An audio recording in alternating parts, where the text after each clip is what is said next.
बात की जाए मध्य प्रदेश की, तो मध्य प्रदेश के भाजपा प्रदेश कार्यालय में बैठे हैं और किसान मोर्चा के जो प्रदेश अध्यक्ष हैं उनसे कुछ बात और कुछ मुद्दों पर चर्चा होती। किस प्रकार से शिवराज सिंह ने किसानों के लिए क्या राशि व क्या धन व क्या योजना बनाएंगे, उस पर कुछ चर्चाएं होंगी, कुछ इस पर वार्तालाप होगा। आपका राजधानी समाचार में विशेष रूप से स्वागत है। बहुत बहुत धन्यवाद। क्या कहना चाहते हैं?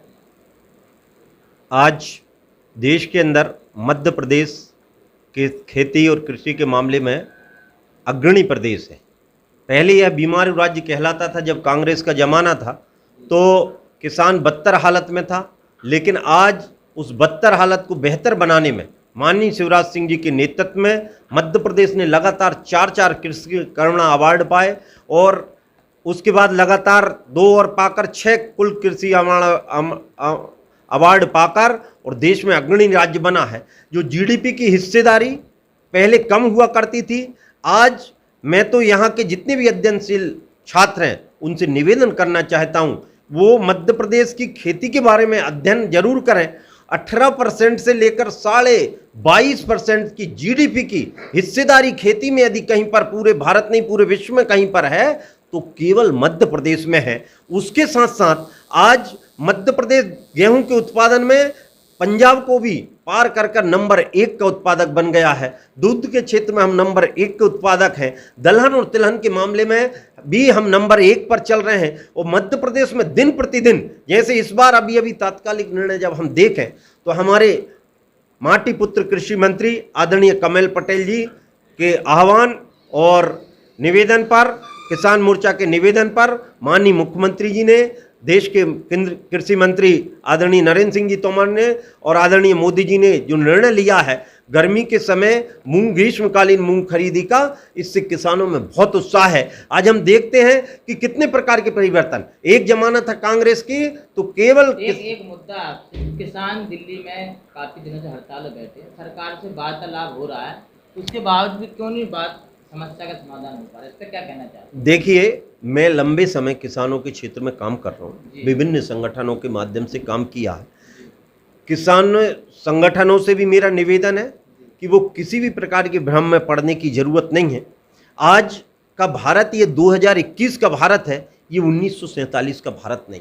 उस समय पूरी चीजें हम आयात किया करते थे।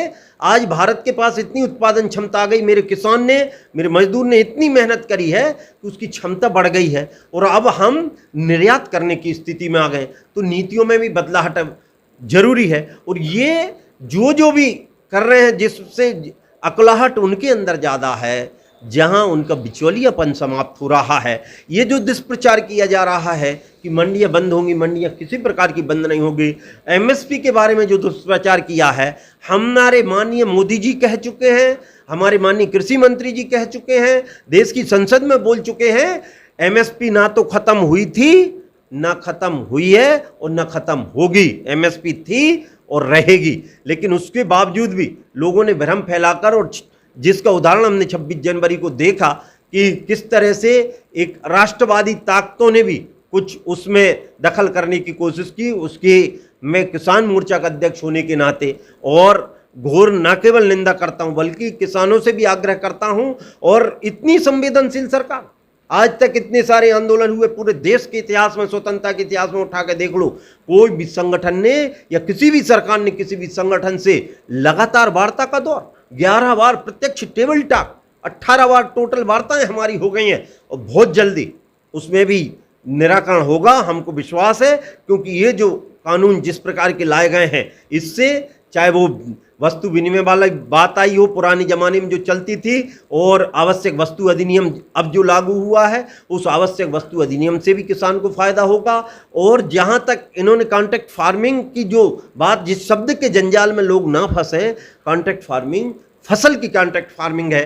किसान को यदि पहले ही रेट पता चल जाए कि मेरी फसल किस दाम में बिक रही है, तो वो उस फसल को अच्छे से पैदा कर सकता है। इस बार हमारी राष्ट्रीय सरकार ने बहुत अच्छा निर्णय लेकर और खरीफ की फसल के पहले दाम घोषित कर दिए, तो किसान अब स्वतंत्र हो गया है कि कौन सी फसल कब लगाना है, इससे क्या उत्पादकता, उसकी उत्पादन की क्षमता और उसके काम करने की क्षमता दोनों में वृद्धि हो जाएगी। इस प्रकार के कृत्य देश में माननीय नरेंद्र मोदी जी के नेतृत्व में किसान हितैषी सरकार है और मध्य प्रदेश की सरकार तो पूरे देश के अंदर यदि किसानों का कोई चेहरा कहें तो आदरणीय शिवराज सिंह जी चौहान वो सबसे बड़ा किसानों का चेहरा है। और उनने जिस प्रकार की रियायतें किसानों को दी हैं और किसानों को जो उत्साह है और उमंग उनके आने के कारण हुई है, निश्चित ही मध्य प्रदेश को फिर से जो बीमारू राज्य था उसको विकसित बनाया और मध्य प्रदेश को प्रथम दर्जे का राज्य बनाकर पार्टी फिर भी किसानों के मुद्दे आपके सामने लाती है, पार्टी के सामने लाती है। कांग्रेस के बड़े बड़े नेता हैं कर्जा माफी को लेकर, तो कई बार आप लोगों ने मुद्दे उठाए हैं कि कर्जा माफी को, उस पर अभी कुछ कहना चाहते हैं? आपकी सरकार जिस प्रकार से गिरी थी कांग्रेस की।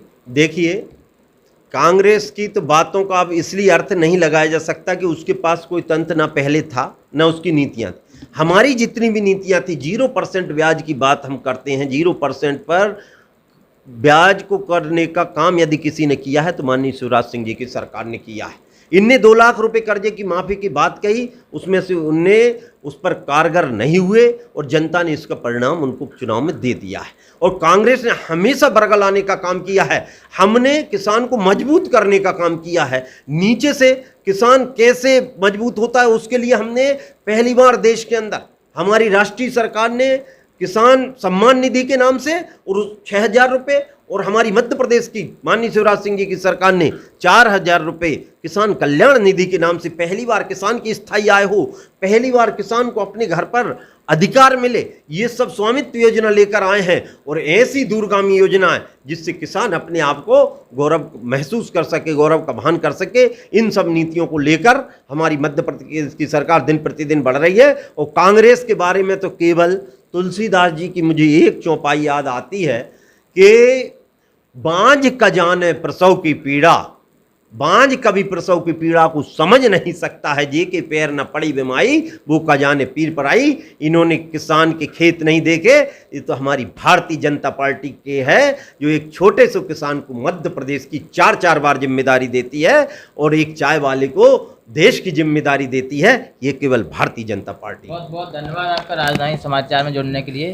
किसान मोर्चा के प्रदेश अध्यक्ष से काफ़ी मुद्दों पर चर्चा लगातार जो कांग्रेस हमला करती रहती है भाजपा पार्टी, भाजपा मुख्यमंत्री पर, उनके सटीक जवाब दिए हैं और हम उनसे और भी जानकारी करेंगे और क्षेत्र में भी जाएंगे। किसानों के क्या मुद्दों, क्या समस्याएं लगातार। राजधानी समाचार नीरज विश्वकर्मा की रिपोर्ट, भाजपा प्रदेश कार्यालय भोपाल, मध्य प्रदेश।